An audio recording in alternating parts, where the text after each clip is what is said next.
Marcus Reed stared at the crumpled bills in his palm. $18.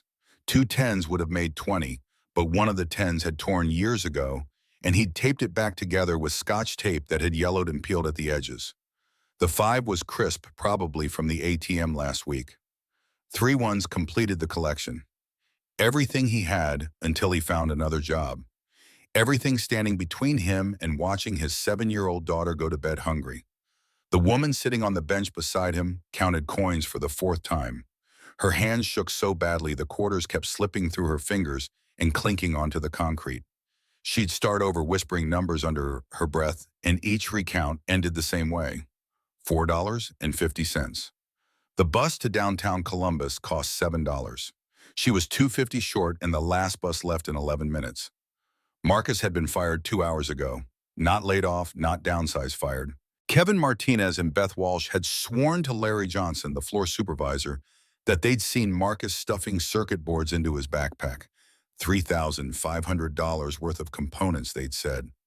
The kind of theft that could land a man in county lockup if TechCore Electronics decided to press charges. Larry hadn't even asked for Marcus's side, just slid the termination papers across his metal desk and told him security would walk him out. The October wind cut through Marcus's jacket. He'd worn it every day for 3 years since Sarah died, and the lining had started to separate from the shell. The bus stop on 3rd Street sat in a pool of yellow light from a single street lamp that flickered every 20 seconds. Beyond the light, Columbus spread out in darkness, block after block of neighborhoods Marcus would have to walk through if he gave this woman his money. She wasn't from around here. Her shoes were wrong expensive once probably, but now scuffed and torn at the heel. Her jacket had a designer label visible at the collar, but the fabric was streaked with dirt and what looked like dried blood on the sleeve. Scratches covered her forearms fresh enough that they hadn't scabbed over yet. She'd been running or fighting or both. When she looked up, Marcus saw the fear, not the kind of fear that came from being broke or missing a bus. The kind that lived in the eyes of people who just survived something they didn't want to talk about. He'd seen that look in the mirror for 6 months after Sarah's funeral. Her voice came out small and broken. "Excuse me, I'm so sorry to bother you, but do you have any change? I'm short for the bus fare.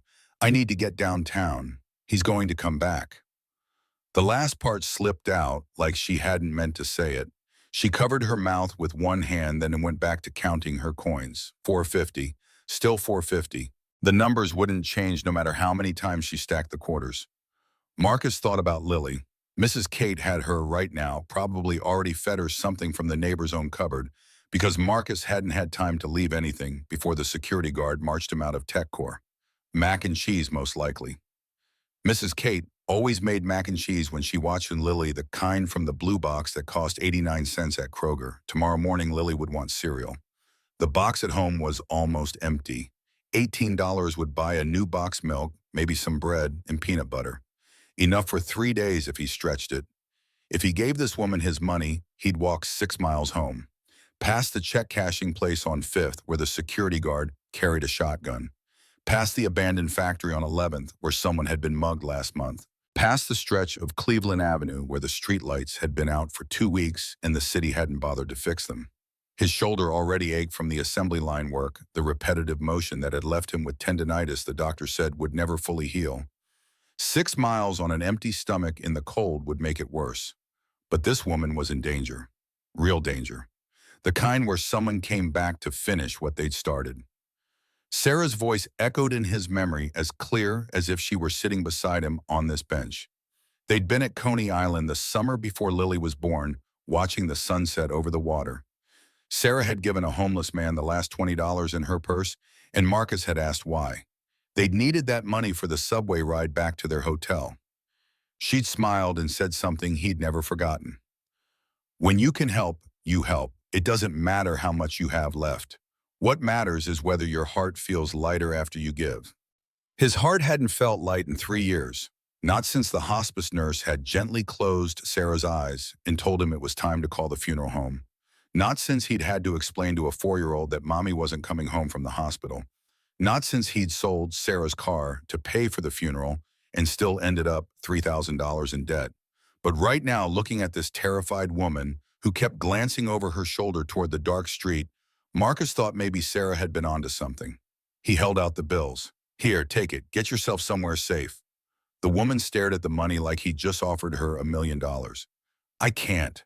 That's everything you have, isn't it? I can see it in your wallet. I can't take all of it.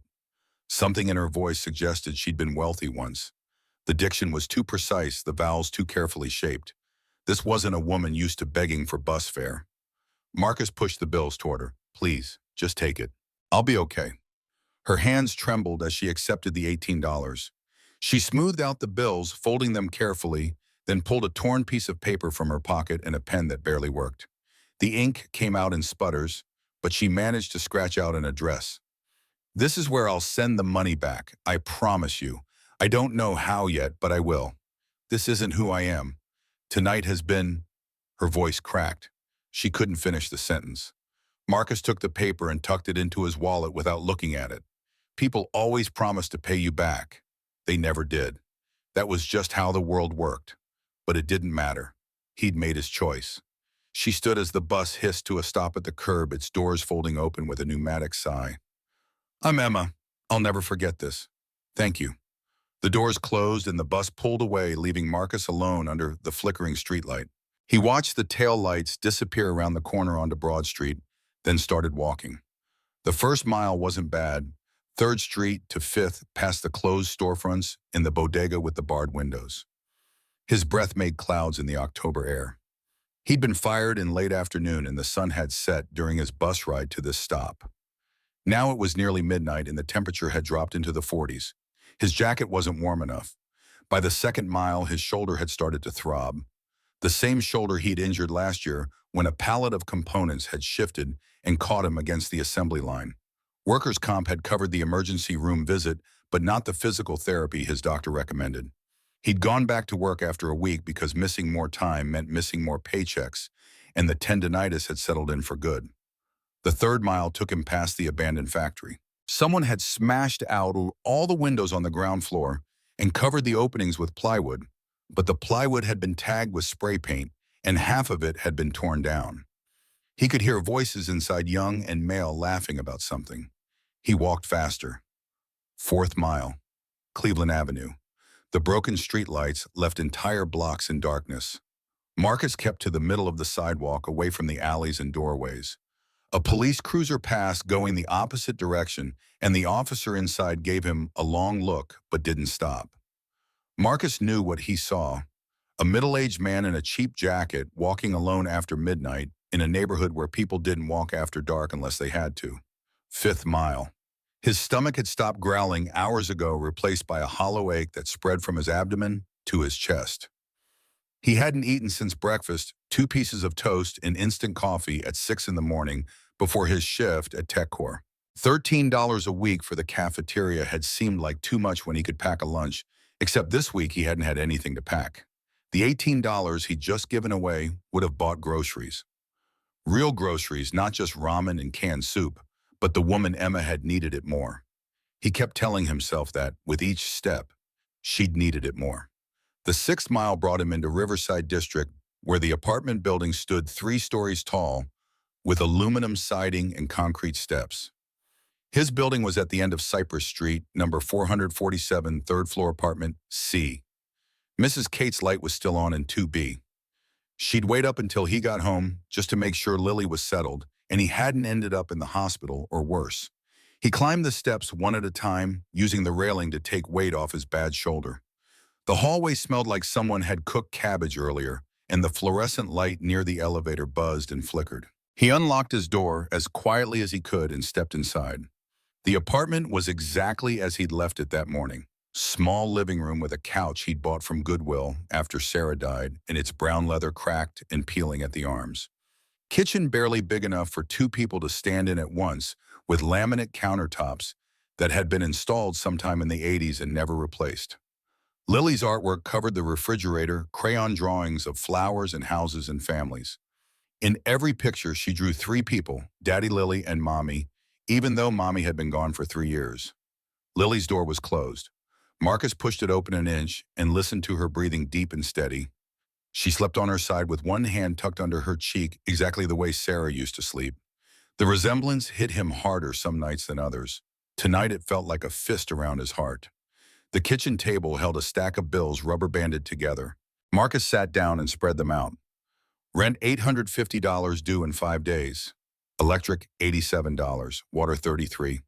After school program at the YMC, a $120. Lily's school fees $40. Total $1,130. In his wallet, nothing. In his checking account, negative $42 from the overdraft fee when the car insurance had auto-drafted last week. In savings, zero. He'd emptied it 2 months ago to fix the car's transmission. Marcus pulled out the piece of paper Emma had given him and looked at the address for the first time. 2250 Riverside Drive, apartment 12G. That was only 4 blocks from here.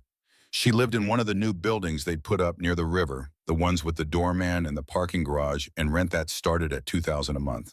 How did someone who could afford an apartment like that end up desperate for bus fare in a bad neighborhood at midnight? He folded the paper and put it back in his wallet. Didn't matter. He'd never see that $18 again, and he needed to figure out how to come up with $1,130 in the next 5 days, or Lily would be homeless. Construction work, maybe. Day labor paid cash and didn't ask questions about references. He could check the sites on Parsons Avenue tomorrow morning, see if anyone needed help. 42 years old with a bad shoulder wasn't ideal, but he could lift and carry. He'd done it for 12 years at Honda before they'd closed the plant. He could do it again. He sat at that table until 3 in the morning, staring at the bills, running calculations that never came out right. Then he laid down on the couch because the bedroom had been Sarah's, and he still couldn't sleep in there, and closed his eyes without expecting rest. The knocking started at 8, loud, insistent, the kind of knocking that said whoever was on the other side wasn't leaving until you answered. Marcus pulled himself off the couch, every muscle stiff, and shuffled to the door in his t-shirt and jeans from yesterday. He expected his landlord, Mr. Patterson, coming early to remind him about the rent. He opened the door and stopped breathing. 5 black Mercedes-Benz SUVs lined the curb in front of his building, parked in a perfect row, like a presidential motorcade. 8 people in dark suits stood beside the vehicles, all of them wearing earpieces and looking like Secret Service agents. And walking up his cracked concrete steps, dressed in a charcoal gray Armani suit that probably cost more than Marcus's monthly rent, was Emma. Except this wasn't the terrified woman from last night. This Emma had her hair pulled back in a sleek twist, makeup perfect, carrying herself with the kind of confidence that came from giving orders and expecting them to be followed. She wore a Cartier watch that caught the morning sun and threw little flashes of light across the building's aluminum siding. Behind Marcus, a small voice said what he was thinking. "Daddy, is that a princess?" Lily stood in the hallway in her purple pajamas, her hair a mess from sleep, clutching the stuffed bear that had been Sarah's when she was little. Her eyes were wide with wonder. Emma's expression softened when she saw Lily. She climbed the last step and stopped just outside the doorway. "Good morning, Marcus Reed. I'm Emma Hayes, 38, Marketing Director of Sterling and Associates. We need to talk about how you saved my life last night." Marcus's brain couldn't process what was happening. This was the same woman. Same voice, same eyes, but transformed. He looked past her at the SUVs, at the people in suits, who were clearly some kind of security detail, at the entire scene that belonged in a movie instead of outside his run-down apartment in Riverside District. Emma's eyes moved past him to Lily, and her whole demeanor changed. She crouched down to Lily's eye level, which couldn't have been easy in a pencil skirt and heels. "Hi there, you must be Lily. Your dad told me about you last night. He said you like soccer." Lily nodded, suddenly shy. She pressed closer to Marcus's leg, but couldn't stop staring at this woman, who'd appeared with an entourage fit for royalty. Emma stood and looked back at Marcus. "May I come in? I promise this won't take long, but I owe you an explanation. And a thank you, and quite possibly a job offer if you are interested." Marcus stepped aside because he couldn't think of what else to do. Emma walked into his apartment, and one of the security people, a woman in her 30s with short blonde hair and the bearing of former military, followed her in and did a quick scan of the rooms before nodding and stepping back outside. The rest of the details stayed by the vehicles. Lily disappeared into her room to get dressed, leaving Marcus alone with Emma in the living room that suddenly felt even smaller than usual. He gestured toward the couch, too aware of its cracked leather and the duct tape holding together one of the cushions. "I'm sorry I don't have much to offer. I could make some coffee." The coffee was instant, the cheapest brand Kroger carried, and he only had powdered creamer because real milk went bad too fast. But Emma nodded like he'd just offered her a cappuccino from a cafe downtown. That would be wonderful, thank you. While the water heated in the electric kettle the coffee maker had broken 6 months ago, and he hadn't replaced it, Marcus tried to wrap his mind around what was happening. Emma sat on his couch looking completely at ease, as if she spent every morning in apartments where the carpet had stains no amount of scrubbing could remove and the windows were single pane and let-in drafts. He brought her the coffee in a mug that said, "World's Best Dad," a Father's Day gift from Lily 2 years ago. She accepted it with both hands and took a sip without grimacing, which Marcus appreciated, even though he knew the instant coffee tasted like burned cardboard. She set the mug down on the coffee table and looked at him directly. "I need to tell you what happened last night. All of it. And then I need to ask you for something, but I want you to know the asking comes with no strings. You already gave me more than anyone else would have, and I won't forget that, even if you say no to what I'm about to propose." Marcus sat in the armchair across from her, the one with the spring that poked through if you sat too far to the left. "You don't owe me an explanation. You needed help. I helped. That's all." Emma shook her head. "It's not all. What you did last night, giving me everything you had without knowing who I was, or whether you'd see that money again, that's the kind of character most people talk about, but never demonstrate. I've been in business for 16 years, worked my way up from an entry-level position to marketing director of a company that does $72 million in annual revenue. I've met thousands of people, and last night at the absolute lowest point of my life, the person who stopped to help me wasn't a colleague or a friend or someone who owed me a favor. It was a complete stranger who had just as many problems as I did and gave me his last dollar anyway." She leaned forward, elbows on her knees, and Marcus saw past the expensive suit to the woman who'd been counting coins at a bus stop 12 hours ago. "My assistant, Derek Anderson, attacked me yesterday evening. We were in Cleveland for a business trip, and he called me to meet him at what he said was a client location. When I got there, it was just an empty industrial park. He took my phone, my wallet, my car keys, told me I'd missed the morning meeting about the Pinnacle project, a $6 million contract we've been working on for 8 months, and that by the time I made it back to Columbus, he'd have convinced our CEO that he should lead the project instead of me." Marcus felt his hands curl into fists. The image of this woman being attacked, robbed, left stranded 200 miles from home made his vision go red at the edges. "Did you call the police?" Emma gave him a tired smile. "I did after I made it back to Columbus. Derek's been suspended pending an investigation.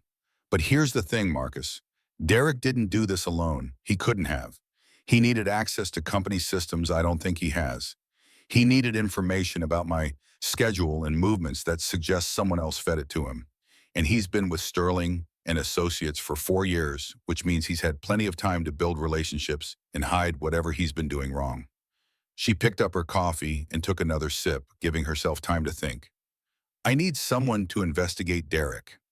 Someone who isn't part of the corporate structure, who doesn't have loyalties to anyone in the company, who can look at this situation with fresh eyes and find the truth. And after last night, after you proved you're the kind of person who does the right thing, even when it costs you everything, I want that someone to be you." Marcus stared at her. "I'm not an investigator. He stopped himself. He wasn't an assembly worker anymore. He was unemployed. "I don't have any training in corporate investigation. I don't have a college degree. I'm not qualified for whatever you're talking about."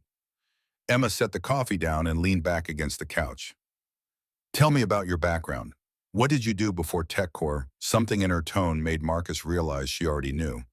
She'd looked him up somehow, probably through databases he didn't know existed, and she was testing him to see if he'd be honest. He took a breath. "I was a mechanical engineer at Honda Manufacturing for 12 years, quality control and process improvement. When they closed the Ohio plant in 2012, I was 30 and my wife was pregnant with Lily. I needed steady income immediately, so I took the first job I could get. TechCore was hiring assembly workers at $13 an hour. It was a pay cut from engineering, but it was money coming in every week." Emma nodded. "And in your 12 years at Honda, you identified a flaw in the assembly line that was causing a recurring defect in the transmission mounts. Your solution saved the company approximately $180,000 annually. Marcus felt his face flush. He'd been proud of that work back when he was still an engineer instead of just a pair of hands on a factory floor. I didn't know that was in any kind of record. Emma pulled her phone from her jacket pocket and scrolled through something. It's in Honda's internal archives. Took me about 20 minutes to find it. You're good at identifying patterns, Marcus. You're good at seeing what's wrong with a system and figuring out how to fix it. That's exactly what I need. Not someone with a fancy degree who'll come in and interview people and write reports that go nowhere. I need someone who can look at data and see the truth hiding inside it. She put her phone away and met his eyes. The position is corporate investigator. The salary is $68,000 a year with full health insurance for you and Lily, a 401k with company matching, and 3 weeks paid vacation. Your job would be to investigate Derek Anderson and any other potential fraud or misconduct within Sterling and Associates. You'd report directly to me and our CFO, Tom Wilson. No one else in the company would know the details of what you're working on. $68,000. Marcus's brain stuttered over the number. He'd been making $29,000 at TechCorp, barely scraping by, and she was offering him more than double that, with health insurance. He couldn't remember the last time he'd taken Lily to the dentist because even the free clinic charged $50 for a cleaning, and he hadn't had $50 to spare. But something didn't make sense. Why me?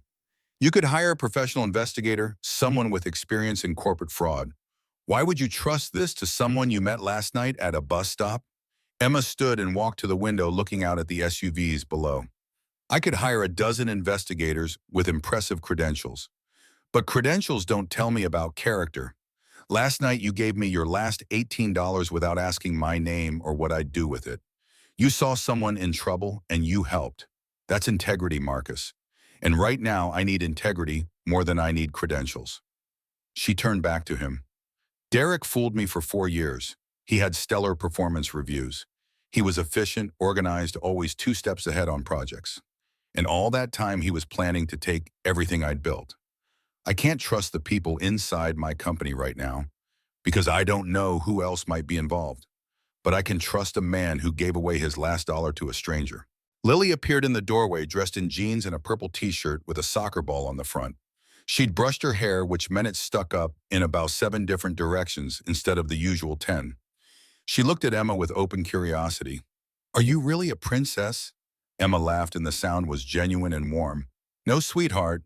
I'm just someone your daddy helped when I really needed it, and now I'm trying to help him back.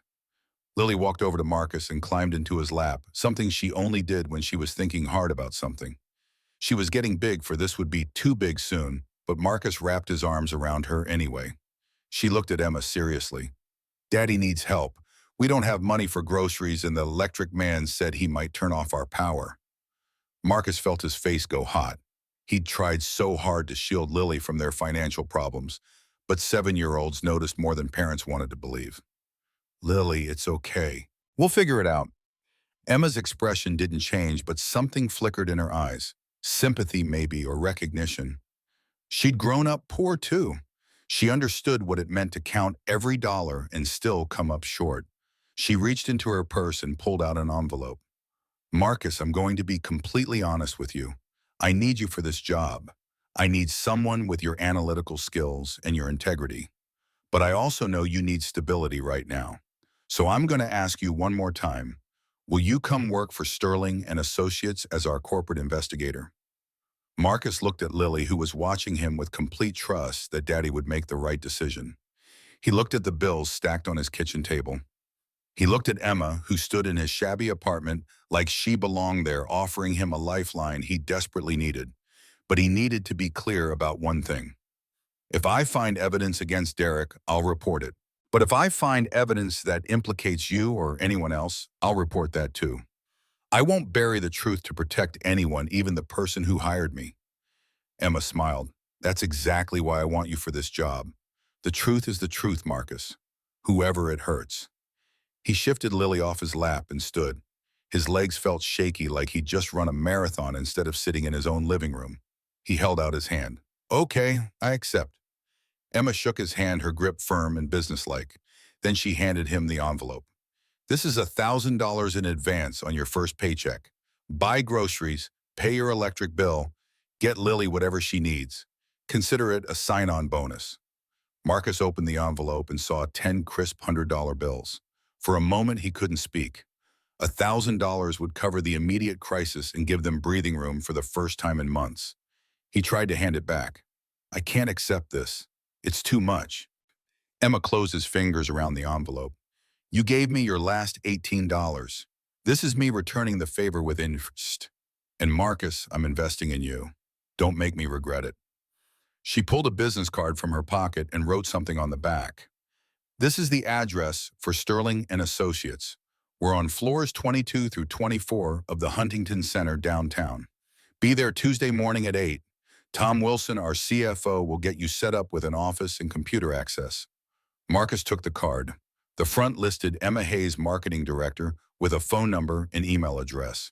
The back had the building address written in neat, precise handwriting. Emma crouched down one more time to talk to Lily. You take care of your dad, okay? He's a good man.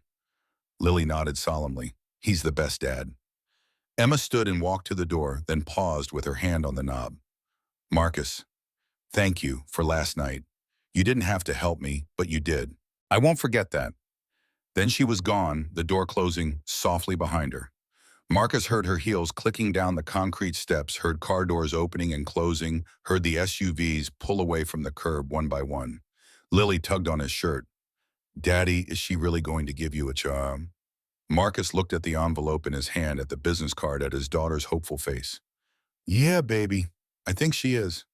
That afternoon, after he'd taken Lily to Kroger and filled a cart for the first time in 6 months, after he'd paid the electric bill online and watched his bank account go from -42 to positive after he'd bought himself a suit from Men's Warehouse that was on sale for $280, Marcus sat on his couch and let himself believe that maybe things were finally turning around. Tuesday morning arrived cold and bright. Marcus dropped Lily at Riverside Elementary at 7:30, then drove his battered Honda Civic downtown. Parking cost $12 for the day, which would have made him wince a week ago but now seemed manageable. The Huntington Center rose 35 stories above the Columbus skyline, all glass and steel reflecting the October sun. The lobby made Marcus feel like he'd walked into a different world. White marble floors stretched toward a reception desk made of dark wood that looked hand-carved. Original art hung on the walls, abstract pieces that probably cost more than his annual salary at TechCore. People in expensive suits moved through the space with purpose, their shoes clicking against the marble, their voices low and professional. Marcus approached the reception desk, aware of his discount suit and his shoes that were 2 years old, and showed it. The receptionist smiled at him anyway. Good morning, how can I help you? He cleared his throat. I'm Marcus Reed. I have an appointment with Tom Wilson. She typed something into her computer. Of course, Mr. Reed. Mr. Wilson is expecting you. Take the elevator to the 23rd floor. Someone will meet you there. The elevator was glass-walled, offering a view of the city as it rose.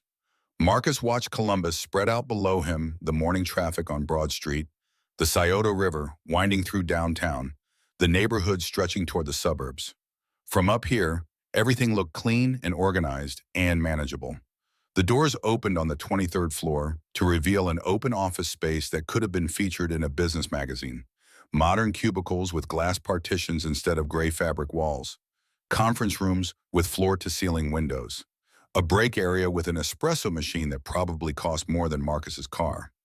A man in his late 50s stood waiting by the elevator, tall, trim silver hair and a Brooks Brothers suit that fit him like it had been made specifically for his frame.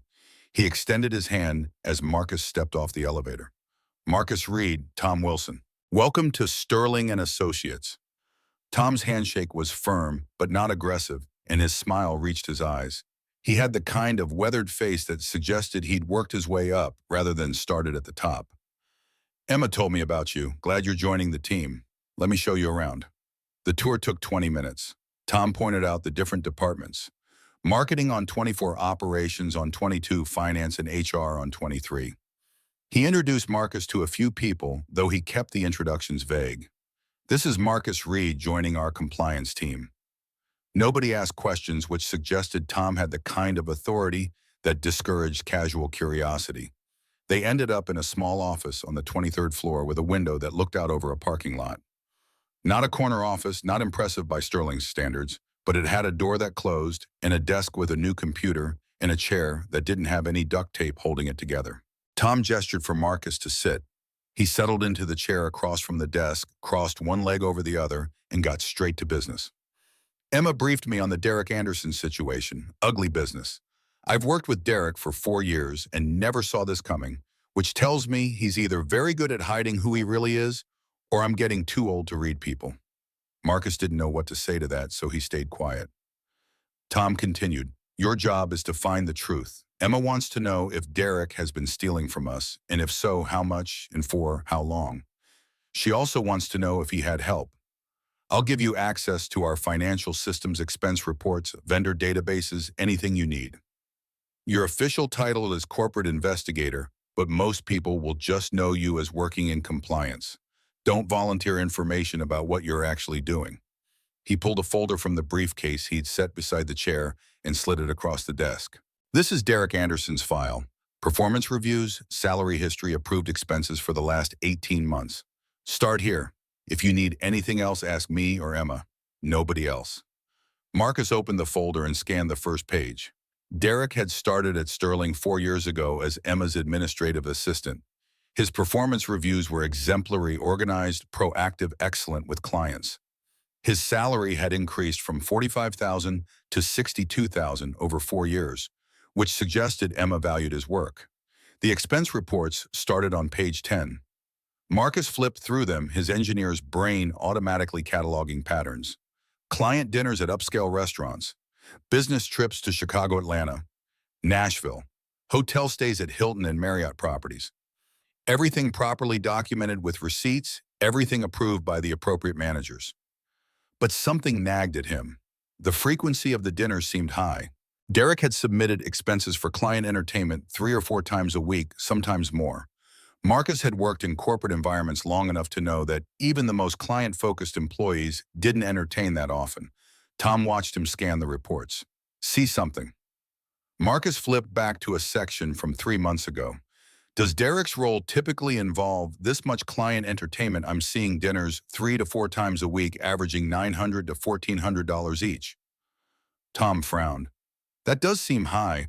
Emma handles most of our major client relationships herself. Derek's job is administrative support, scheduling, logistics, preparing presentations.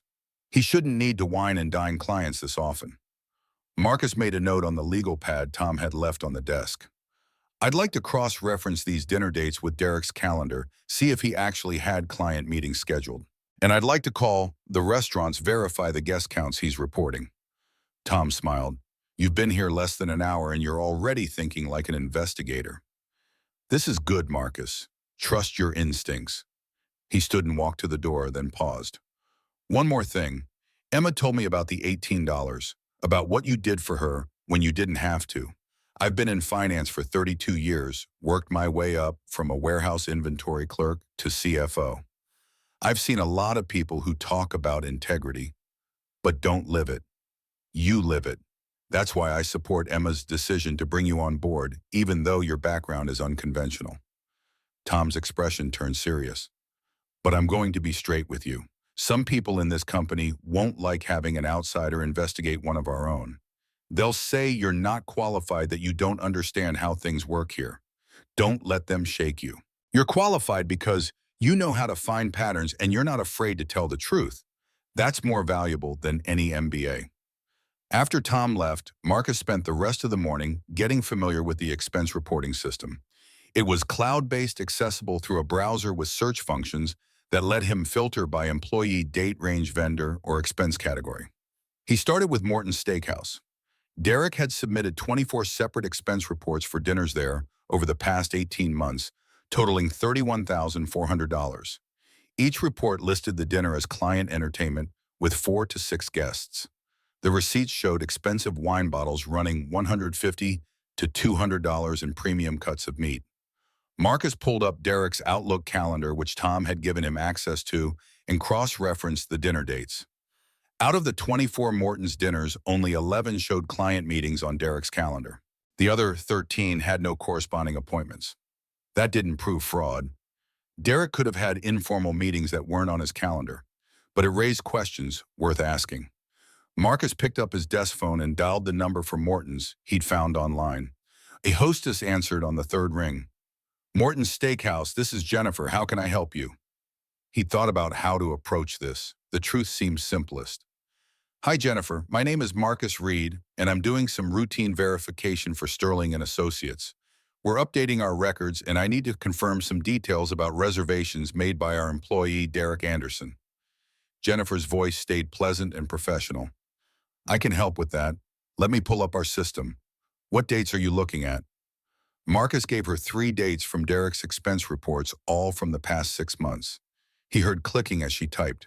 "Okay, I'm showing Derek Anderson made reservations for all 3 of those dates. Private dining room party of 6-5 on one occasion." That matched Derek's expense reports. But Marcus pushed a little further. "Can you tell me anything about the guests we're trying to make sure our client contact list is accurate?" There was a pause. "I'm sorry we don't record guest names in our reservation system, but I can tell you that Mr. Anderson is one of our regular customers. Very generous with gratuities. His parties usually order our premium wine list and stay for several hours." Marcus thanked her and hung up. The information was neutral. Derek did have those reservations, the guest counts matched. But something about his parties usually stay for several hours didn't sit right.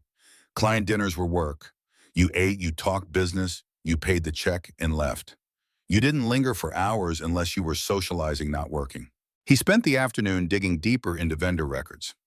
Sterling and Associates paid hundreds of vendors for everything from office supplies to consulting services. The database had thousands of entries, and Marcus didn't have time to review them all systematically. He needed a different approach. He filtered for vendors that had been added to the system in the past 18 months and sorted by total payments. Most were legitimate advertising agencies, software companies, printing services. But one name caught his attention.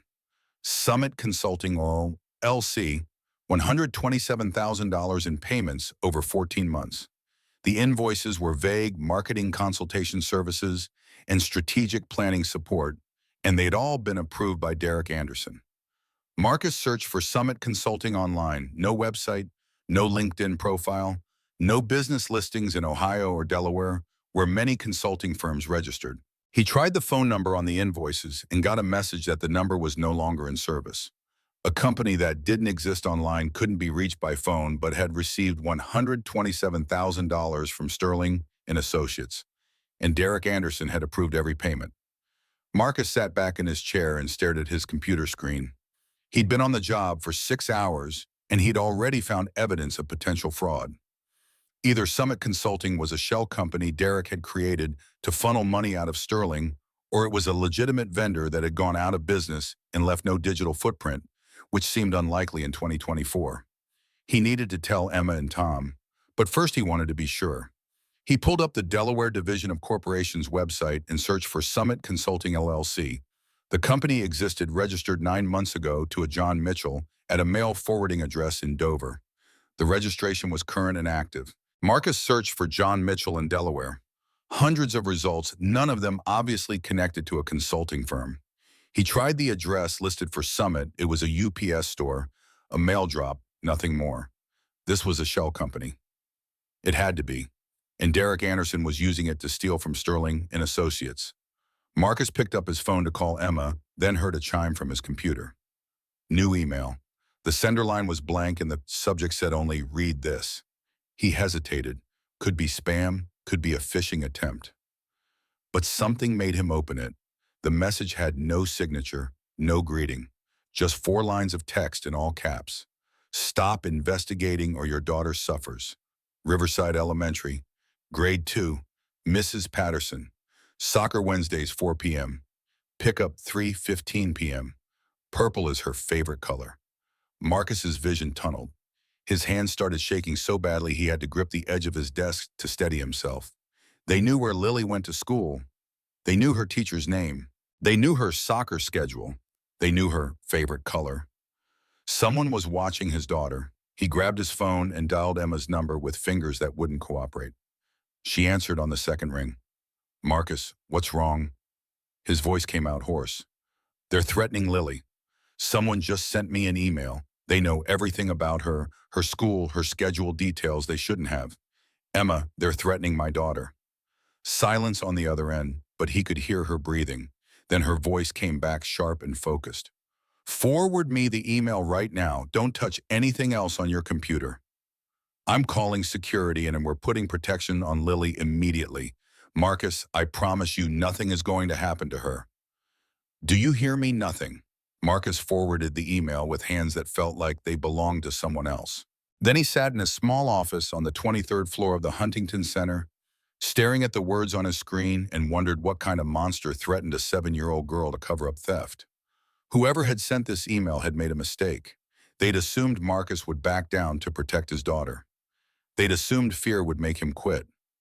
They didn't understand that Marcus Reed had spent 3 years raising a child alone after watching his wife die by inches in a hospice bed.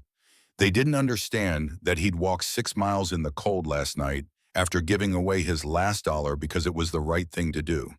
They didn't understand that threatening Lily didn't make him afraid. It made him furious. He picked up his phone and called Emma back. I'm not stopping. Put protection on Lily.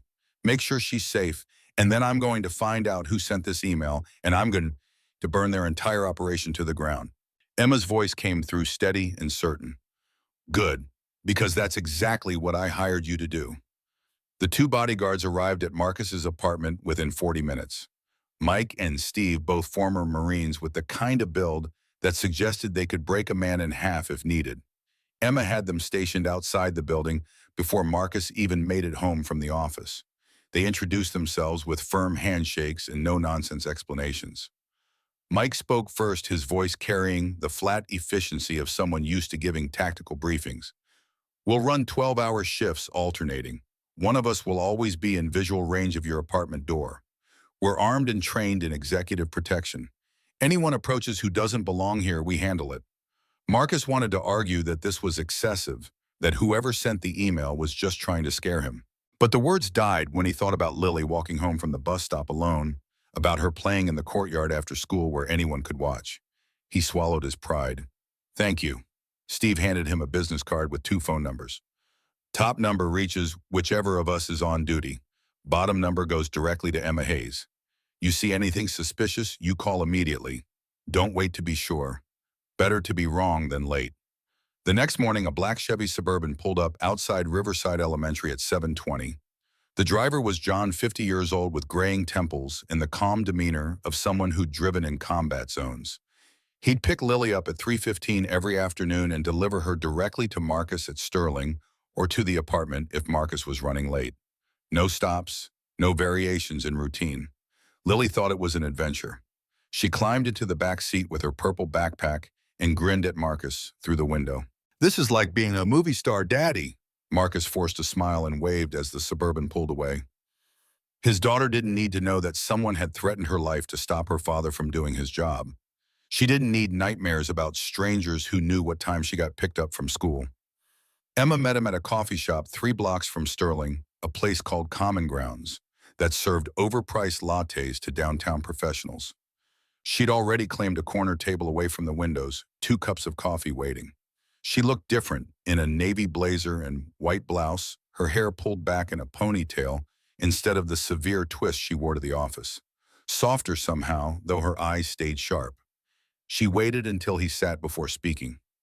Security reviewed the email. It came through a VPN router that bounced through servers in 6 different states. Whoever sent it knows how to cover their tracks. We've flagged your work computer and we're monitoring all incoming traffic, but they're not likely to use the same method twice. Marcus wrapped his hands around the coffee cup. It was too hot to drink, but the warmth steadied him. What about finding out who's watching Lily's security cameras at the school? Emma shook her head. Riverside Elementary doesn't have exterior cameras. Budget cuts 3 years ago. We've got our own people doing counter surveillance now, looking for anyone paying too much attention to the area. But Marcus, if these people are professionals, they won't be obvious about it. The coffee burned his throat when he tried to drink. He set the cup down. You wanted me to investigate Derek. Now someone's threatening my daughter. If I stop, does this end? Emma's jaw tightened. If you stop, they win. They've stolen from Sterling, they've assaulted me, and now they're threatening a child.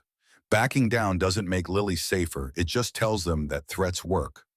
She leaned forward. I won't lie to you, this is dangerous. But I've put the best security I can afford around your daughter. And I promise you we're going to find whoever sent that email, and we're going to make sure they never threaten anyone's child again. Marcus thought about Sarah, about what she would tell him to do. She'd always believed in standing up to bullies. When Lily was 4 and a boy at daycare had pushed her off the slide, Sarah had marched to the director's office and demanded action. Not violence, not revenge, just consequences that matched the offense. Justice, she'd called it, the kind that made things right. He met Emma's eyes. Then I'm not stopping. Tell me what you need me to do. Relief washed across Emma's face, quick and genuine, before her professional mask snapped back into place. Find the proof. Derek's been stealing, I'm certain of it now. But I need documentation solid enough that when I take it to the CEO and the board, there's no room for doubt. Can you do that? Marcus pulled out his phone and opened the Notes app where he'd been tracking patterns. Summit Consulting, LLC, received $127,000 over 14 months. The company has no web presence, no legitimate business address, and the phone number is disconnected. It's registered in Delaware to someone named John Mitchell, but that's almost certainly a fake identity. Emma absorbed this without visible reaction. Who approved the invoices? He showed her the expense reports. Derek signed off on every single one. And here's what's interesting. The invoices are vague. Marketing consultation services. Strategic planning support. Nothing specific enough to verify, nothing that would raise flags unless someone looked closely. She studied his phone screen, scrolling through the images he'd captured. 127,000. That's enough to prosecute, but if he's been doing this for 14 months, there's probably more. What else have you found? Marcus hesitated. The next part was speculation, but his instincts told him he was right. I think Derek has help. Someone inside Sterling with access to systems he shouldn't have. The email that threatened Lily came through our internal network before routing through the VPN. Whoever sent it knew my work email address and knew I'd just started investigating. Emma's expression went cold. Who has that kind of access? He'd spent half the night thinking about exactly that question. IT department, HR, senior executive assistants with administrative privileges. That's not a long list, but it's not short either. She finished her coffee in one long swallow and stood. Then we need to narrow it down. Come on. There's someone I want you to meet. They walked back to Sterling together, not speaking, just two professionals heading to the office on a Thursday morning. But Marcus felt the weight of what they were doing. Whoever had threatened Lily was watching, waiting to see if the pressure would break him. Every step toward the Huntington Center was an answer, not today, not ever. Tom Wilson met them on the 23rd floor with a man Marcus hadn't seen before. Younger, maybe 32, with the slightly disheveled look of someone who spent more time with computers than people. His handshake was brief and awkward. Tom made the introduction. Marcus Reed, this is Jeff Miller. He runs our IT department. Jeff Marcus is investigating some irregularities in our vendor payments. He needs access to email server logs. Jeff's eyes darted between Tom and Marcus, nervous energy radiating off him. Server logs are privileged information. I could get in serious trouble for, Marcus cut him off. Someone is embezzling from this company. They've threatened my 7-year-old daughter to try to stop me from finding out who. I need those logs, and I need them today. The nervous energy crystallized into something sharper. Jeff looked at Tom. Is this authorized? Tom's voice carried the weight of 3 decades in corporate management. It's authorized. Give him whatever he needs. Jeff led Marcus to a server room on the 22nd floor, a climate-controlled space filled with rack-mounted equipment and blinking lights. He logged into a terminal and pulled up the email system's administrative interface. What are you looking for? Marcus explained, about Summit Consulting, about the emails Derek had sent, approving invoices, about the threat that had come through the company network. Jeff listened, his fingers flying across the keyboard, pulling up logs and filtering data with the ease of someone who lived in these systems. After 20 minutes, he stopped. Found something. The emails approving Summit Consulting invoices. They were sent from Derek's account, but look at the IP addresses. He pointed to a column of numbers. Marcus didn't understand IP addresses the way Jeff did, but he understood patterns. Those don't match. Jeff shook his head. Derek's laptop has a consistent IP when he's on our network. These emails came from a public Wi-Fi network, specifically the Starbucks on High Street. Someone logged into Derek's account from outside the office. Marcus felt his pulse quicken. Who has Derek's password? Jeff pulled up another screen. In theory, only Derek. In practice, anyone with administrative access to our system could reset his password without him knowing. I can check the audit logs, see if anyone's done that recently. The audit logs took longer to retrieve. Jeff had to submit a request through the system and wait for it to process. While they waited, Marcus asked the question that had been nagging at him since he'd started investigating. That thread I received yesterday, the one that came through the company email, can you trace where it originated? Jeff's expression went grim. Already tried. It came through a VPN that bounced through multiple proxy servers. By the time it hit our network, the original source was untraceable. Whoever sent it knows their way around the cybersecurity. The audit log results finally loaded. Jeff scanned them, his frown deepening. Here, 5 months ago, an administrative account labeled ADMIN_TEMP_01 reset Derek's password. The account was created the same day and deleted 2 days later. Marcus leaned closer to the screen. Who created that admin account? Jeff clicked through several more screens. The creation logs were wiped, but there's a backup system that captures metadata. More typing, more waiting. Got it. The account was created from a terminal in the operations department. User ID, he paused. Patricia Cole. The name meant nothing to Marcus. Who's Patricia Cole? Him. Tom had been standing in the doorway listening. He answered. Patricia is the administrative assistant for our operations director. She's been with Sterling for 6 years. Divorced 2 years ago, messy situation. Lives alone, no kids. Marcus turned back to Jeff. Can you pull up Patricia's expense reports? It took 15 minutes to compile the data and export it to a spreadsheet Marcus could analyze. Back in his office, he opened the file and started looking for patterns. Patricia's legitimate expenses were modest, occasional team lunches, office supplies, nothing unusual. But when he cross-referenced her calendar with Derek's, something jumped out. Every Tuesday evening for the past 4 months, both Derek and Patricia had blocked their calendars from 6 to 8 p.m. No meetings scheduled, no locations listed, just personal time repeated week after week. Marcus opened Google Maps and searched for coffee shops near Sterling's office. Starbucks on High Street was 4 blocks away. Tuesday evenings would be busy enough that 2 people sitting in a corner wouldn't attract attention. Quite enough for a conversation no one was meant to overhear. He called Jack Reynolds, the private investigator Emma had mentioned in their initial meeting. Jack answered on the first ring, his voice gravelly from too many years of smoking before he'd quit. Emma said you might call. What do you need? Marcus explained what he'd found: the admin account, the shared calendar blocks, the Starbucks connection. Jack listened without interrupting. When Marcus finished, Jack was quiet for a moment. You want surveillance? The word felt wrong, like something from a crime movie instead of his real life. But that's what this was. I want to know if Derek and Patricia are meeting regularly and what they're talking about. Can you do that?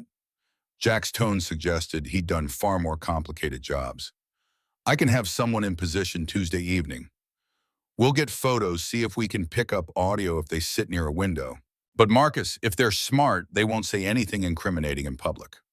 Marcus understood. He wasn't looking for a confession. He was looking for confirmation that his suspicions were right. Just find out if they're meeting. Tuesday evening came. Marcus left Sterling at 5:30, picked up Lily from John's car outside the building, and took her home. Mike was on duty outside the apartment reading a paperback thriller and looking bored. Marcus waved as he unlocked his door. Inside, he helped Lily with her homework multiplication tables that she struggled with until he showed her the pattern and made dinner. Spaghetti with jarred sauce and a salad from a bag, nothing fancy but a huge improvement over the week before when $18 had been everything they had. His phone buzzed at 7:45. Text from Jack confirmed, both subjects at location. Sending photos now. 3 photos loaded in sequence. Derek and Patricia sitting at a corner table near the back of the Starbucks, heads close together. A folder opened between them, Derek's hand passing an envelope across the table. Patricia's face tight with stress or fear, or both. The fourth photo showed Patricia leaving through the side exit. The fifth showed Derek waiting 5 minutes before following. Marcus stared at the images until Lily called from her room that she was ready for bed. He tucked her in, read her 2 chapters of the book they were working through together, and kissed her forehead. When he returned to the kitchen table, he opened his laptop and started building a timeline. Summit Consulting, LC registered 9 months ago. Patricia's divorce finalized 10 months ago. The first invoice from Summit approved 7 months ago. Patricia creating the admin account to access Derek's password 5 months ago. The pattern was clear. Patricia needed money after her divorce. Derek had a scheme to steal from Sterling, and they'd partnered to pull it off. But $127,000 split 2 ways over 14 months was roughly $4,500 a month each. Enough to make a difference, but not enough to justify the risk of federal fraud charges. Marcus had spent 12 years in manufacturing. He understood risk-reward calculations. This didn't add up, unless there was more money somewhere else. He went back to the vendor database and searched for companies registered in the past 12 months. There were dozens, but most were clearly legitimate advertising agencies with professional websites, software vendors with customer reviews, consulting firms with LinkedIn profiles. One name caught his attention because it was so generic: Apex Solutions, or LLC. Apex had received $89,000 over 12 months for operational consulting and process optimization services. The invoices had Derek's signature, but when Marcus dug deeper, he found something interesting. The approvals also carried a second signature, an electronic authorization that required administrative access to the payment system. The system logged who provided that authorization. Marcus traced it through 3 different databases before he found the answer. The authorizations came from terminals in the operations department during hours when Patricia Cole was logged in. Summit Consulting, $127,000. Apex Solutions, $89,000. Total $216,000 stolen over approximately 14 months. $9,000 a month each, assuming they split it evenly. That was enough to justify the risk. Marcus compiled everything into a report: screenshots of invoices, registration records for both shell companies, the admin account activity, the timeline of events. He encrypted the file and emailed it to Emma with the subject line, "Found more." She called him at 10:30 p.m. "How certain are you?" He'd been expecting that question. 95%. "I can't prove Derek and Patricia created these companies without banking records or corporate documents we don't have access to. But the pattern is clear. Derek approves the invoices, Patricia provides the secondary authorization, the money goes out to companies that don't exist. It's systematic fraud." Emma was quiet for a long moment. "I need to take this to William Sterling tomorrow. He'll want to involve legal counsel and possibly law enforcement. Are you prepared to present your findings?" Marcus thought about the email threatening Lily about Derek's smug face when he'd stolen Emma's phone and wallet and left her stranded. "I'm ready." The meeting was scheduled for 8 a.m. in the CEO's office on the 24th floor. Marcus had never met William Sterling, though he'd seen him in the elevator once. Late 60s, silver hair, expensive suit, the kind of presence that made people straighten their spines and speak more carefully. Sterling's office occupied the northeast corner with windows on 2 walls and furniture that belonged in a museum. The conference table could seat 12. This morning it seated 5 Sterling at the head. Emma to his right, Tom Wilson to his left, the company's legal counsel, David Brooks, next to Tom and Marcus at the far end.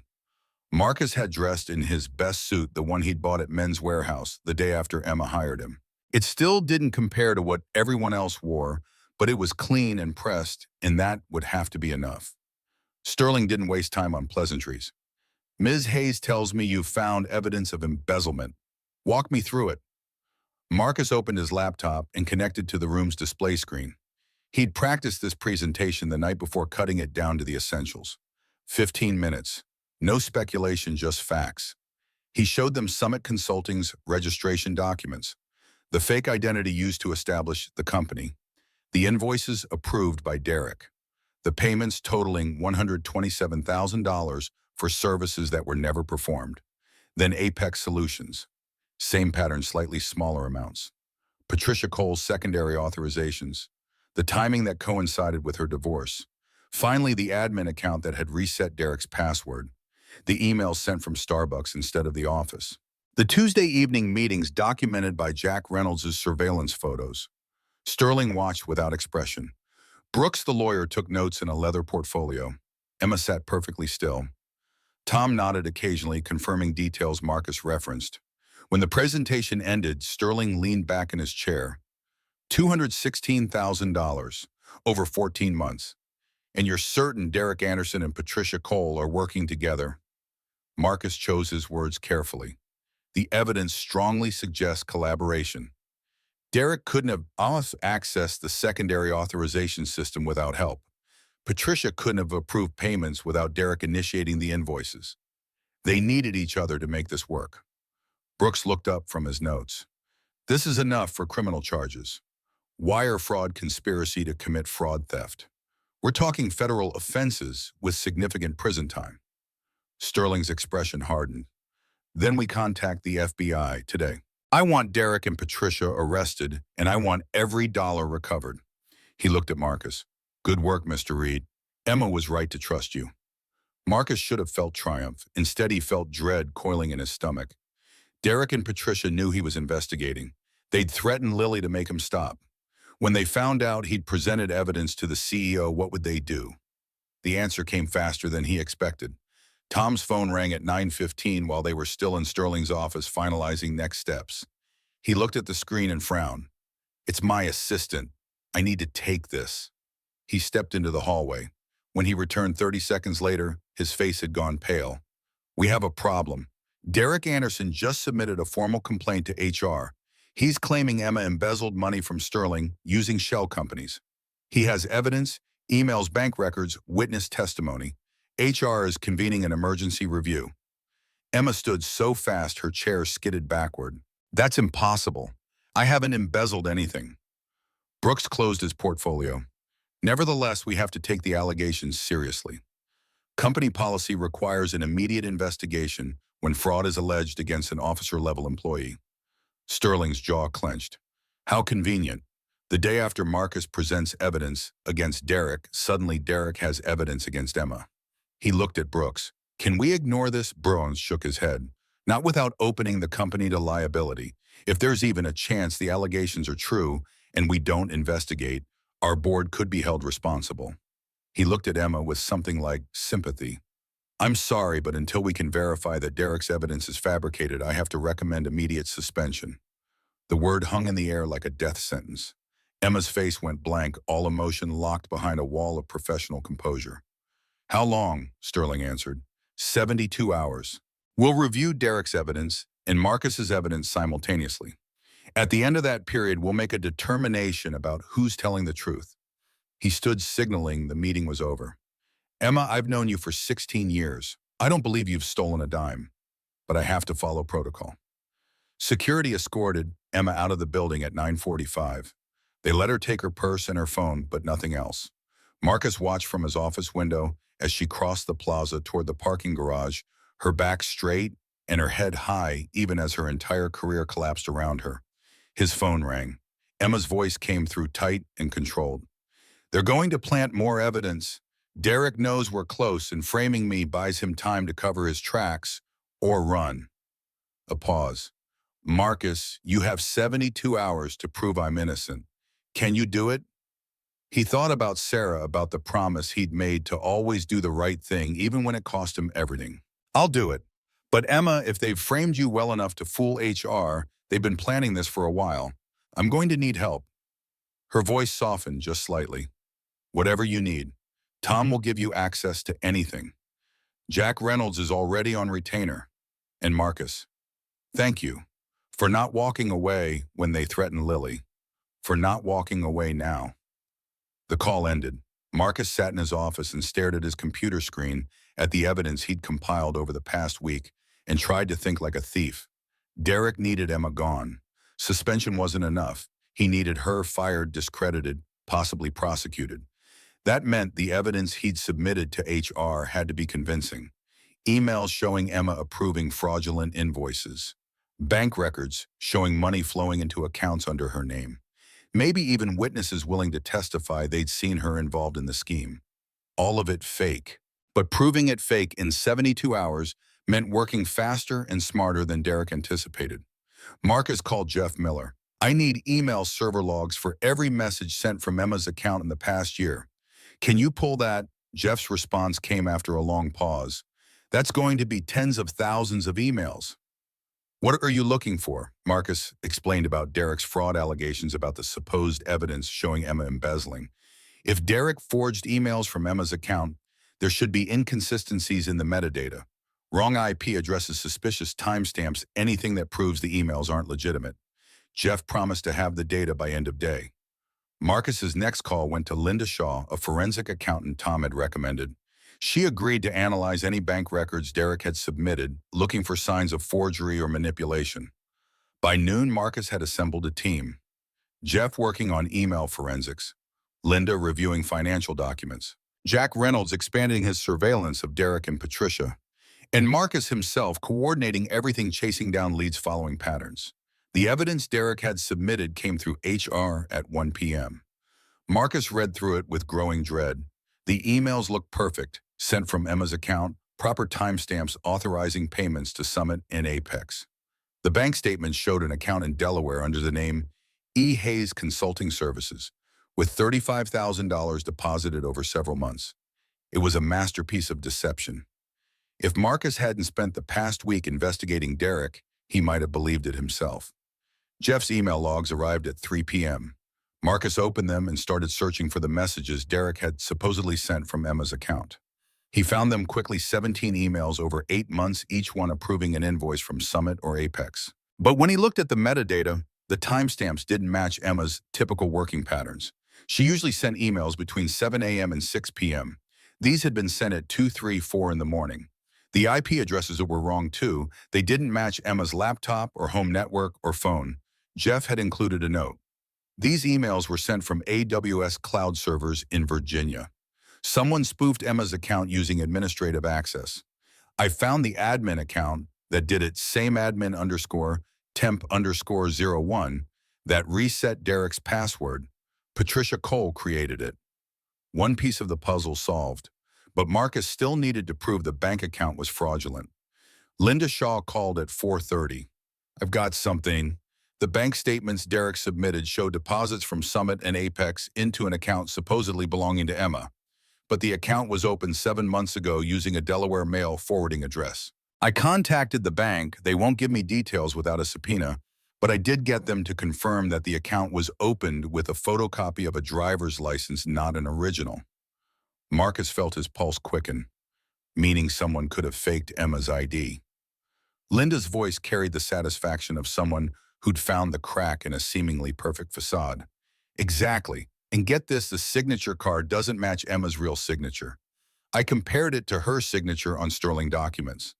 Close, but not identical. A professional forger could spot the differences. 2 pieces solved. The emails were forged using Patricia's admin access. The bank account was opened with fake identification. But Sterling's HR department wouldn't take Marcus's word for it. He needed something undeniable. He called Jack Reynolds. I need you to stake out Morton's Steakhouse tonight. Derek has dinner reservations there regularly.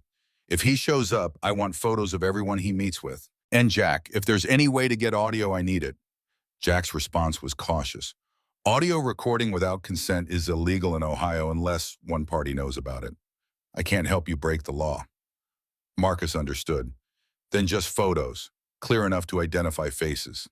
The rest of Thursday disappeared in a blur of data analysis and phone calls. Marcus worked through dinner, ordering Chinese takeout that he barely tasted. Mike was on duty outside the apartment. John had delivered Lily home from school, and his daughter was watching cartoons in the living room, while Marcus sat at the kitchen table building the case that would save Emma's career. Friday morning came too fast. Marcus had slept 3 hours on the couch, waking with a crick in his neck and the taste of stale coffee in his mouth. He showered, dress dropped Lily at school, and was at his desk by 7 a.m. Jack's photos had come through overnight. Derek at Morton's with 2 people, Patricia and a man Marcus didn't recognize. Middle-aged, tan, wearing expensive casual clothes. They'd sat in a private dining room for 2 hours. Jack had positioned himself at the bar with a clear sight line through the glass partition and captured everything on a telephoto lens. Marcus ran the unknown man's face through a reverse image search. It took 40 minutes and 3 different search engines, but finally he got a hit. LinkedIn profile, Mark Anderson, business consultant, Cleveland, Ohio, specializing in corporate structuring and LLC formation. Mark Anderson, Derek Anderson, brothers of Marcus, dug deeper. Public records showed a Mark Anderson born in 1984, same last name as Derek, same hometown listed on their high school records. Cousins maybe, or brothers with a significant age gap. Marcus called Linda Shaw. I need you to look at the registration documents for Summit Consulting and Apex Solutions again, specifically who filed the paperwork. She called back 20 minutes later. Both companies have the same registered agent, a guy named John Mitchell. But here's what's interesting. The business address listed is a UPS store in Cleveland. I checked the neighboring businesses. One of them is a consulting firm run by Mark Anderson. The pieces were falling into place. Derek and Patricia needed someone to create the shell companies without leaving a trail back to themselves. Mark Anderson had the expertise and apparently the willingness to help family break the law. But Marcus still needed proof that would stand up in an emergency HR review. He needed Mark Anderson to admit his involvement, and he needed it before the 72-hour deadline expired tomorrow morning. He looked at the clock. Friday, 9 a.m., 23 hours left. Marcus made a decision that probably violated half a dozen corporate policies and possibly some laws. He called Emma. I need to confront Mark Anderson in person. Get him to admit he helped Derek and Patricia set up the shell companies. Will you back me on this? Emma didn't hesitate. Do it. Tom and I will meet you there. 2 hours later, Marcus was in Tom Wilson's Mercedes heading north on E71 toward Cleveland. Tom drove, Emma sat in the passenger seat, and Marcus occupied the back with his laptop and a folder full of evidence. Jack Reynolds had provided Mark Anderson's home address, a condo in a Cleveland suburb called Lakewood. They arrived at 1 p.m. The condo building was upscale, all glass and steel, with a doorman who eyed them suspiciously when Tom asked for Mark Anderson's unit. Tom handed over a business card. Sterling and Associates, we have business with Mr. Anderson. He'll want to see us. The doorman called up. Apparently Mark confirmed because he waved them toward the elevator. 15th floor, unit 1504. Mark answered his door in jeans and a polo shirt, his expression curious rather than concerned. He looked at Tom and Emma like he was trying to place them. Then his eyes landed on Marcus and something flickered. Recognition, maybe, or worry. Tom made the introduction. Mark Anderson, I'm Tom Wilson, CFO of Sterling and Associates. This is Emma Hayes, our marketing director, and Marcus Reed, our corporate investigator. We need to talk about Summit Consulting and Apex Solutions.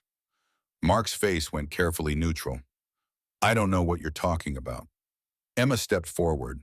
She'd changed clothes before they left Columbus, trading her business suit for jeans and a sweater. Less intimidating, more approachable. Mr. Anderson, we have photos of you meeting with Derek Anderson and Patricia Cole at Morton's Steakhouse. We have business records showing your consulting firm shares an address with the registered agent for both Summit and Apex. We know you helped them create those companies. Mark started to close the door. Marcus put his hand against it. We also know you're Derek's cousin, and we know Derek and Patricia have been embezzling from Sterling for over a year. When the FBI starts investigating, and they're going to be very interested in your role. Conspiracy to commit fraud is a federal offense, Mr. Anderson. You're looking at 10 to 15 years. That stopped him. Mark's hand fell away from the door. I didn't steal anything. I just set up some companies. That's legal. Tom's voice carried the weight of someone who'd negotiated business deals for 3 decades. Setting up companies is legal. Setting up shell companies specifically to facilitate fraud is conspiracy. But here's what I'm authorized to offer. You cooperate with our investigation, provide documentation of your conversations with Derek and Patricia, testify if necessary. In exchange, we'll recommend immunity from prosecution. Mark looked between the 3 of them, calculating odds. Finally, he stepped back and gestured them inside. You want to know about Summit and Apex? Fine. I'll tell you everything, but I want immunity in writing before I say a word. Tom pulled out his phone and called David Brooks, Sterling's legal counsel. 20 minutes of negotiation resulted in a signed agreement Mark's full cooperation in exchange for Sterling's recommendation of immunity to federal prosecutors. Mark sat on his expensive leather couch and laid out the scheme. Derek had approached him 8 months ago with a proposal. Create two shell companies, invoice Sterling for fake services, split the profits. Mark would get 10% for his role in setting up the corporate structure. Derek and Patricia would split the rest. Mark provided everything. Emails between himself and Derek discussing the setup. Bank records showing his 10% cut. Documentation of the corporate filings he'd handled. Even text messages where Derek had bragged about how easy it was to steal from a company that didn't pay attention to its vendors. Marcus recorded everything on his phone. By the time they left Mark's condo at 4 p.m., they had enough evidence to bury Derek and Patricia. The drive back to Columbus felt different. Emma sat in the back with Marcus this time, reviewing the recordings and documents. This is more than enough for HR. It's enough for criminal charges. Tom kept his eyes on the road. We need to present this to Sterling tonight. Derek's deadline expires tomorrow morning. We can't give him any chance to run. They arrived at the Huntington Center at 6:30. William Sterling had agreed to an emergency meeting in his office. He listened to the recordings, reviewed the documents, and his expression went from skeptical to furious over the course of 40 minutes. When Marcus finished presenting, Sterling stood and walked to his window.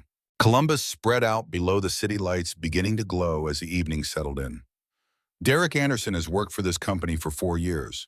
Patricia Cole for 6. I trusted them. He turned back to face the room. Contact the FBI.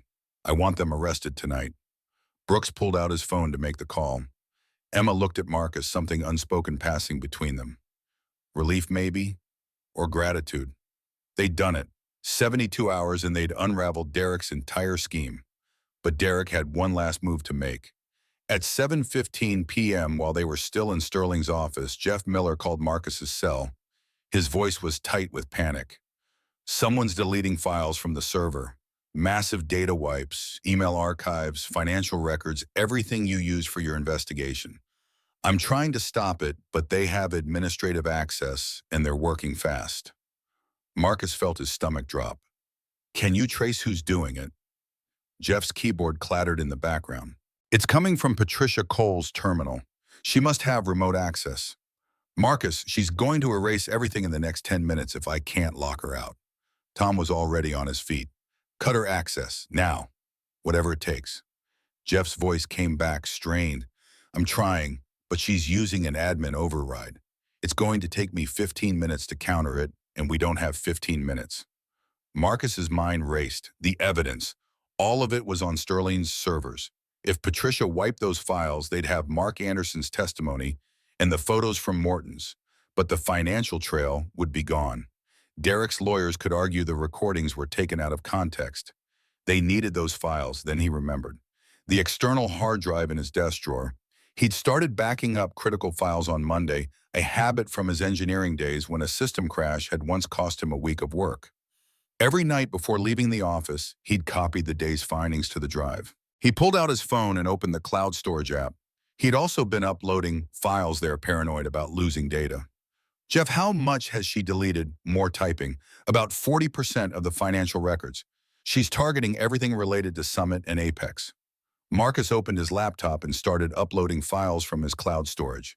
I have backups. Everything I've found over the past week, it's all backed up offline. Even if she wipes the servers, we still have the evidence. The relief in Jeff's voice was audible. Then I'm going to let her finish. Better she thinks she's succeeded, makes her sloppy. Patricia deleted files for another 8 minutes before disconnecting. Jeff confirmed that approximately 60% of the financial evidence had been wiped from Sterling's servers. But Marcus had copies of everything that mattered. Tom looked at him with something approaching awe. You backed up the data. Marcus shrugged. Habit from working in manufacturing. System failures happen. You always keep a backup. Emma's smile was the first genuine one Marcus had seen from her in days. Real-world smarts beat theory every time. The FBI arrived at 8:30 p.m.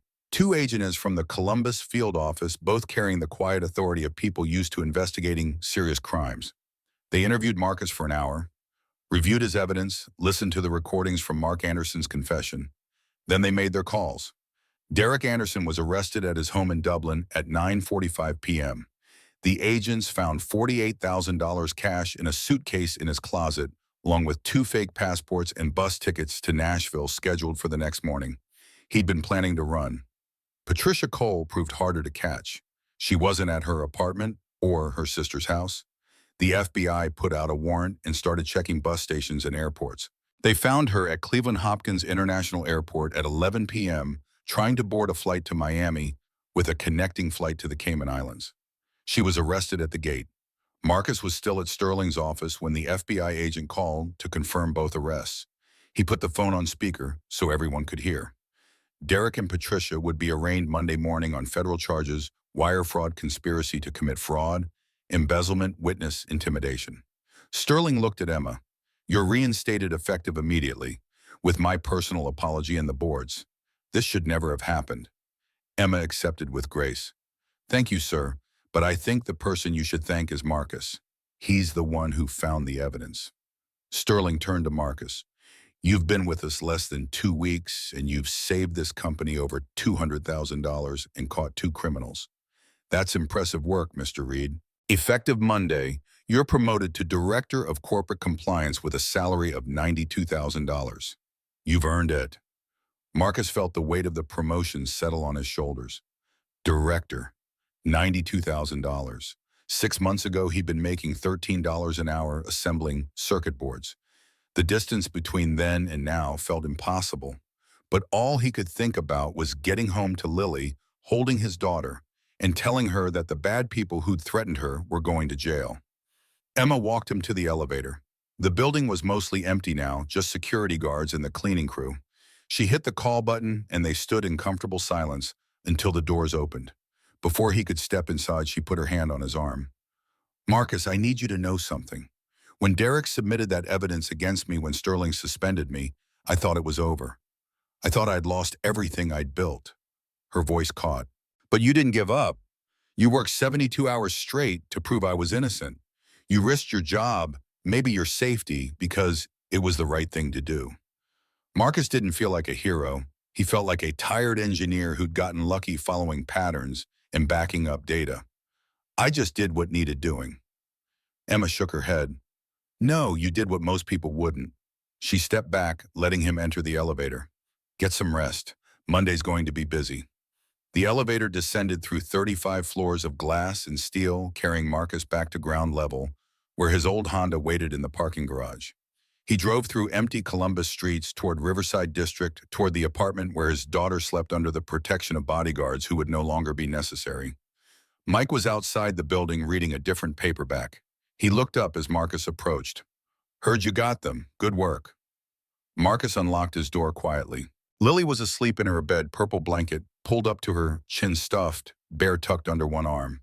He stood in her doorway for a long moment, watching her breathe, grateful beyond words that she was safe. Tomorrow he'd tell her the people who'd scared Daddy were gone. Tonight he'd let her sleep. He collapsed on the couch without bothering to change out of his clothes. His last thought before exhaustion claimed him was about what came next. Derek and Patricia would face trial. Marcus would settle into his new role as director. And somewhere in all of it, he'd need to figure out what Emma meant to him, whether the connection forged in crisis could survive ordinary days. But those were problems for tomorrow. Tonight he'd done what Sarah would have wanted. He'd stood up for what was right. He'd protected the innocent. And he'd proven that $18 given to a stranger could change everything. Saturday morning, Lily woke him by jumping on the couch at 7 a.m. "Daddy, it's Saturday. Can we go to the park?" Marcus groaned and pulled her into a hug. "Yeah, baby, we can go to the park." While Lily ate cereal, he called Emma. "The bodyguards, are they still necessary?" Her voice was warm and rested the stress of the past week finally lifting. "Derek and Patricia are in federal custody. The FBI doesn't think there's any remaining threat. Mike and Steve finished their last shift this morning. John will still drive Lily to school Monday, just to be safe, but after that, you're back to normal routine." Normal routine.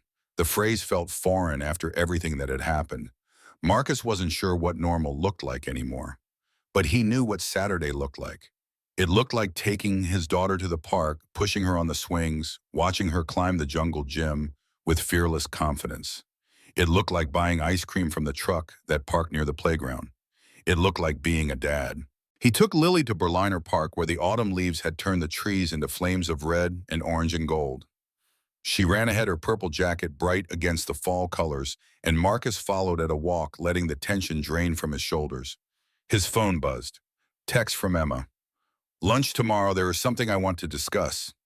Marcus texted back, sure, where Emma's response came immediately. My place, I'll cook, bring Lily 1 p.m. He stared at the message, trying to parse what it meant. Emma Hayes, marketing director of Sterling and Associates, wanted to cook lunch for him and his daughter at her place. That felt personal in a way their relationship hadn't been before. He texted back, we'll be there. The next 3 months passed in a blur of adjustment. Marcus settled into his role as director of corporate compliance, building systems to prevent future fraud. Emma threw herself into work with renewed focus, securing contracts and rebuilding trust with Sterling's board. The trial date was set for February 2025. Derek and Patricia would face a jury in federal court. Through it all, Emma became a fixture in Marcus and Lily's life. Soccer games on Saturdays, dinners on Wednesdays, holiday shopping together in early December, where Emma insisted on buying Lily the expensive winter coat Marcus had been eyeing but couldn't quite afford.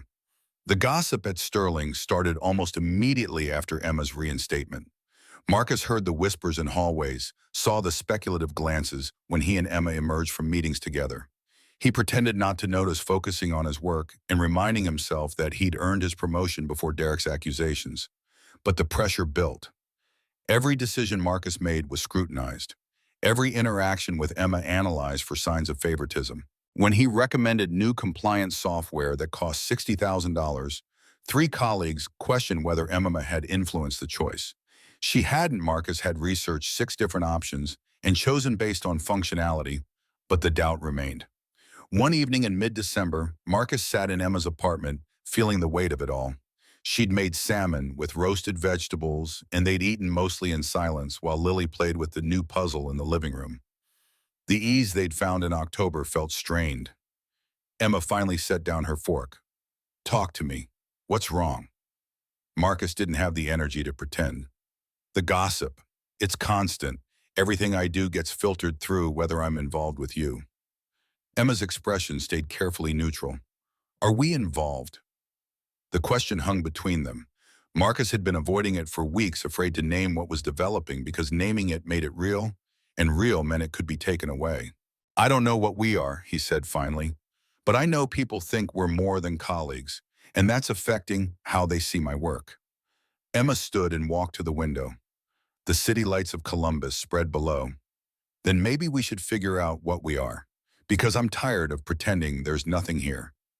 Marcus joined her at the window. Below, the Scioto River reflected the downtown buildings. I'm scared, he admitted, of this, of what it means. Lily's already attached to you. If we try and it doesn't work, Emma turned to face him. What if it does work? What if we stop being afraid and start believing we could build something real? Her hand found his, and Marcus felt something settle in his chest, a decision maybe, or permission to want something for himself after 3 years of just surviving. Okay, he said, let's try. The trial in February 2025 lasted 2 weeks. Marcus testified for a day and a half, walking the jury through shell companies and forged emails and the systematic theft of $216,000. Derek's attorney tried to paint him as biased, motivated by his relationship with Emma. Marcus's answer was simple. I followed the evidence. The evidence led to Derek Anderson and Patricia Cole. The jury deliberated for 4 days. When they returned the verdict guilty on all counts, Marcus felt no triumph, just exhaustion and relief that it was over. Derek received 13 years in federal prison. Patricia got 11. The judge ordered full restitution, though Sterling's lawyers doubted they'd recover more than half the stolen money. Spring came early to Columbus in 2025. By April, Marcus and Emma had been officially dating for 2 months. They'd filed the disclosure paperwork with HR in February, making their relationship known to Sterling's leadership. The gossip intensified for a week, then faded as people found other things to talk about. But Marcus still struggled with feeling like he'd earned his position, versus being given it because of who he was involved with. The doubt lived in the back of his mind, whispering that he'd never be good enough, that Emma deserved someone from her world, that he was fooling himself thinking this could last. Tom Wilson found him at his desk one Friday afternoon in late April. "Got a minute?" They walked to a conference room empty this late in the day. Tom sat across from Marcus and got straight to the point. "You're letting fear control you." Marcus started to argue, but Tom held up a hand. "Let me finish. I see it in how you second-guess every decision. How you work twice as hard as anyone else to prove you deserve to be here. How you pull away from Emma in the office like being professional means being distant." He leaned forward. "You know what I see when I look at you? A man who's terrified he's not good enough. And that fear is poison, Marcus." The words hit like a punch. Marcus felt his defenses crumble. "What if they're right? What if I'm only here because Emma vouched for me?" Tom's expression softened. "You want to know how I met my wife? I was a warehouse clerk making $9 an hour. Carol was a doctor's daughter. Her father told me to my face that I wasn't good enough for her." He smiled at the memory. "Took me 5 years to stop believing him. But here's what I learned. Other people's doubts only matter if you let them. You've earned your place here, Marcus. Every promotion, every success. Stop acting like you haven't." The conversation shifted something in Marcus. He started speaking up more in meetings, stopped apologizing for recommendations he'd researched thoroughly, began accepting that he belonged in rooms where decisions were made. And with Emma, he let himself be present. Stopped pulling away out of fear. Let Lily see that Daddy cared about Ms. Emma, and that was okay. One Saturday in late April, Marcus took Lily to Berliner Park for her soccer game. She'd been quieter than usual that morning, her typical enthusiasm dampened. As they walked to the field, she finally spoke. "Daddy, are you and Ms. Emma going to break up?" The question stopped Marcus cold. "What makes you think that?" Lily looked up at him with Sarah's eyes. "You've been sad, and sometimes I hear you on the phone sounding worried." Marcus knelt to her level. The grass was damp from morning dew, but he didn't care. "Listen to me, baby. Ms. Emma and I aren't breaking up. Sometimes grown-ups have complicated feelings, but that doesn't mean we're giving up on each other." Lily's lower lip trembled. "I don't want to lose another mom." The statement broke Marcus. He pulled his daughter close, feeling her small body shake with tears she'd been holding back. All his concerns about gossip and worthiness felt trivial compared to this, his daughter's fear of abandonment. "You're not going to lose anyone," he said firmly. "Miss Emma isn't going anywhere, neither am I. And you know what? I think it's time I showed her just how serious I am about our family." Lily pulled back, wiping her eyes. "How?" Marcus smiled. "I'm going to ask her to marry us, both of us. Would that be okay with you?" Lily's scream of joy echoed across the empty park. She threw her arms around his neck. "Really? Can I help pick the ring?" "Absolutely." The next morning, Marcus and Lily went to a jewelry store in Easton. The salesperson was patient as Lily examined every ring in the case, offering opinions on which ones were pretty enough for Ms. Emma. They finally settled on a modest diamond on a platinum band. Marcus had the inside engraved with coordinates, the 3rd Street bus stop where he'd met Emma. The cost made him wince, $3,000, a quarter of what he'd saved for emergencies. But Emma was worth it. This future they were building was worth it. Saturday's soccer game arrived. Emma came dressed casually in jeans and a light sweater, her hair loose. She cheered louder than any other parent when Lily scored a beautiful goal in the second half. After the game, Marcus suggested a walk. Lily ran ahead, giving him a moment alone with Emma. "There's something I need to say," Marcus started. Emma looked at him with those sharp eyes that saw everything. "Okay?" Marcus stopped walking. They'd reached a quiet spot away from the field, just benches and trees. "The past 6 months have been the hardest and best of my life.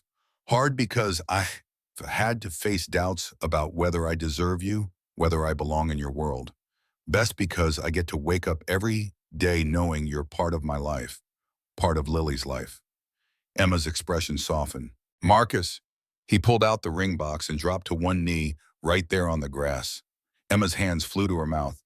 "Emma Hayes, I'm 42 years old. I wasted years being afraid I wasn't good enough. I don't want to waste another day." He opened the box. "I can't give you the life someone wealthier could, but I can give you honesty and partnership and someone who will stand beside you through everything. Will you marry us?" "Me and Lily." Emma's answer came through tears. "Yes, God, yes." Marcus slid the ring onto her finger. Emma pulled him to his feet and kissed him while Lily cheered from nearby, not even trying to be subtle about watching. "We're getting married," Lily shouted, running over to crash into both of them. Emma laughed and cried simultaneously, kneeling to pull Lily into their embrace. "We really are." They walked back to the parking lot hand in hand, Lily chattering about weddings and flower girl dresses. Emma examined the ring in the sunlight and saw the engraved coordinates. "The bus stop," she said quietly. Marcus smiled, where everything started. "Best $18 you ever spent." He kissed her temple. "Best decision I ever made." That evening they drove to Barbara Hayes' house in Bexley. Marcus had been dreading this conversation, but Emma insisted they tell her mother in person.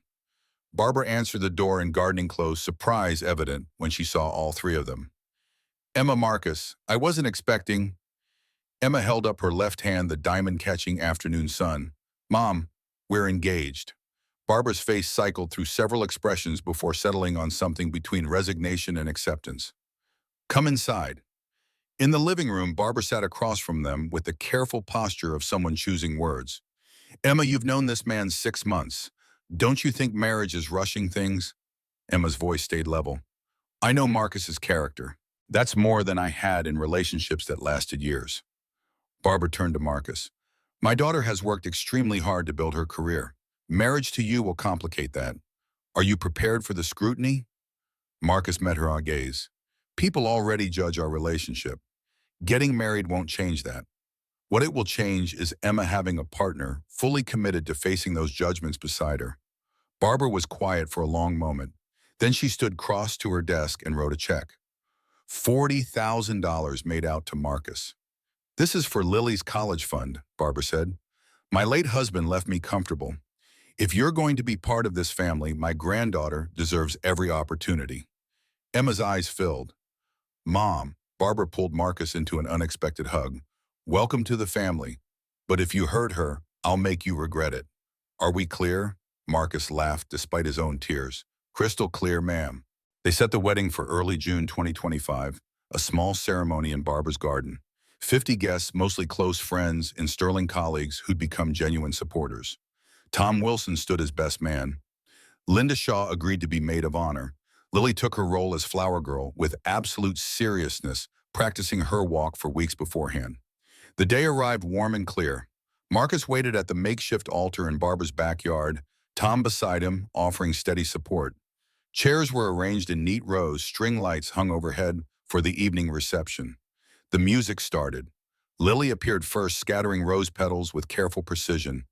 Then Emma walking with her mother, stunning in a simple white dress with wildflowers Lily had helped choose. The ceremony was short. When it came time for vows, Marcus spoke from his heart. "Emma, you came into my life when I was at my lowest. You saw potential I'd forgotten existed. You showed me that kindness isn't weakness and vulnerability isn't failure. You gave Lily a second mother and gave me a second chance at happiness. I promise to wake up every day and choose you, to be the partner you deserve, to love you fiercely and honestly for the rest of my life." Emma's tears fell as she spoke her vows. "Marcus, you gave me your last $18 when you had every reason not to. You taught me that real strength is helping others even when it costs everything. You've shown me what it means to be loved without conditions, without pretense. I promise to stand beside you through every challenge, to love Lily as my own, to honor you not just as my husband, but as my equal partner in everything we build together." The officiant pronounced them married.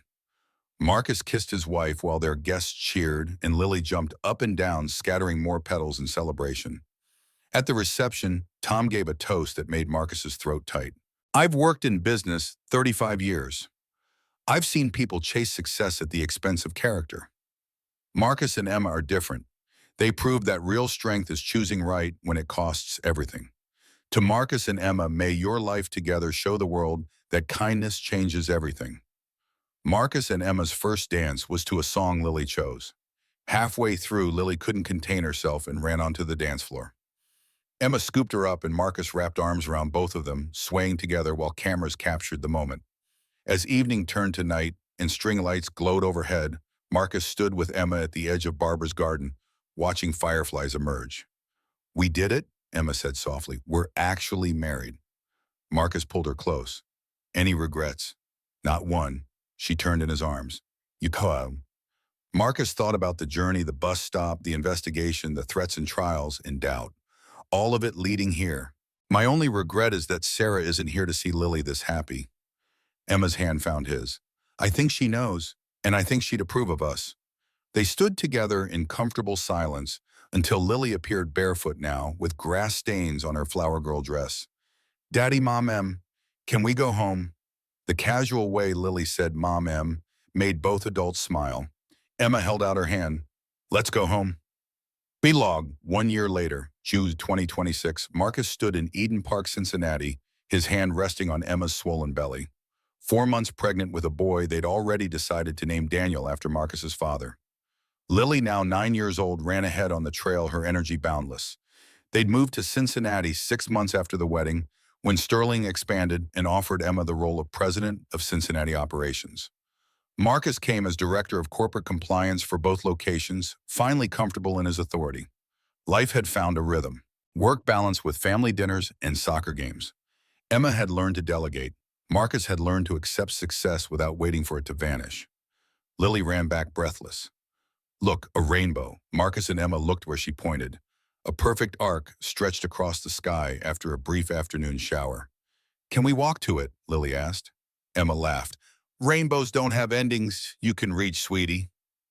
Lily considered this seriously. Then we should keep chasing them anyway. Right, Daddy? Marcus smiled at his daughter's logic. Right, we should always keep chasing them. They walked together toward the rainbow, Lily between her parents. Emma's hand found Marcus's over Lily's head, their fingers intertwining naturally.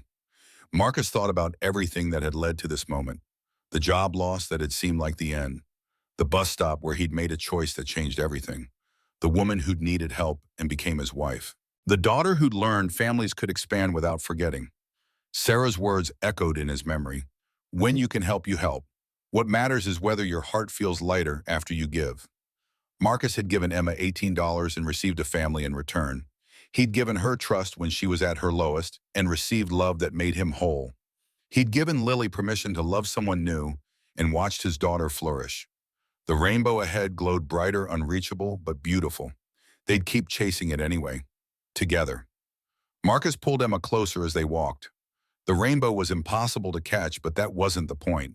The point was walking toward it, believing in possibility, building something lasting from fragments of hope and choice and kindness. Sometimes the smallest acts of generosity create the biggest transformations. Sometimes losing everything clears space for something better. Sometimes strangers become family, and the life you build from ruins is stronger than what fell apart. Marcus had learned that life wasn't over when everything collapsed. It was just beginning. And kindness, that simple choice to help when it cost everything, wasn't just the right thing to do. It was the foundation of miracles.